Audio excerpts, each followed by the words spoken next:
মাঝ চৈত্রে দেশের ৩৫ জেলার উপর দিয়ে বইছে হালকা থেকে মাঝারি তাপপ্রবাহ।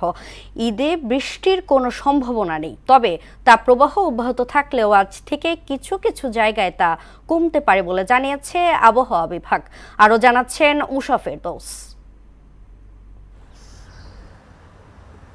রঙ্গন ফুলে রঙিন প্রজাপতির ওড়াউড়ি, রোদেলা দুপুরে একলা শালিকের হেঁটে বেড়ানো কিংবা রঙিন কাঠ গোলাপের অকাতরে নিজেকে মেলে ধরা, আর মেঘহীন নীল আকাশ, সবুজি গাছে রঙিন বাহারি ফুলের সমারোহ, এই সবই মাঝ চৈত্রের প্রকৃতি।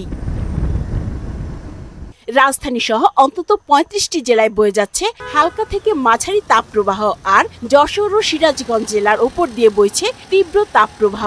এর কবলে আয় রোজগার কমছে নিম্ন আয়ের মানুষের। কয়েকদিন ধরে অনেক গরমে তো মনে করেন ক্লান্ত অসহ্য হয়ে যায়। গরম হলে আমরা গাড়ি চালাতে পারি না। গরমকাল কয়েকদিনে তো দেখি আমার কাপড় চোপড় জামা কাপড় ভিজে গেছে বৈশা থেকে। প্রতিদিন ভাড়া মারে ২,০০০, ১,০০০, ১,৫০০। আজকে সকাল থেকে এই পর্যন্ত ভাড়া মারছে ৩০ টাকা।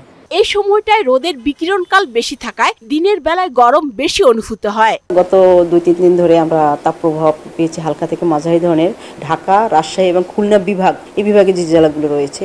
সুদবিহীন ব্যাংকিংয়ে আত্মশুদ্ধির পথ এনআরবিসি ব্যাংকের ইসলামিক ব্যাংকিং আল আমিন। এবং যে এরপরেও বাড়তি যে জেলা রয়েছে মৌলভীবাজার, রাঙ্গামাটি, বরিশাল, পটুয়াখালী, এই জেলাগুলিতে হালকা থেকে মাঝারি ধরনের তাপপ্রবাহ বয়ে চলছে এবং এটা আজকে যে ৩০শে মার্চ আজকে কিছুটা কমে আসতে পারে, সব জায়গা থেকে না, কিছু কিছু জায়গা থেকে। গত ২৩শে মার্চ থেকে রাজধানী ঢাকা সহ সারা দেশে গরমের তীব্রতা বাড়তে শুরু করে। শুক্রবার পর্যন্ত তা ১৫টি জেলায় ছড়িয়ে পড়ে। আবহাওয়া প্রধানত শুষ্ক থাকবে, তবে প্রি মনসুন সিজন এবং যে কোনো জায়গায় আমাদের সিবি ক্লাউড এসে পড়তে পারে। আগামী ২-১ দিন দেশ জুড়ে বৃষ্টিপাতের সম্ভাবনা নেই বলেও জানায় আবহাওয়া দপ্তর। বৃষ্টির সম্ভাবনা নাই।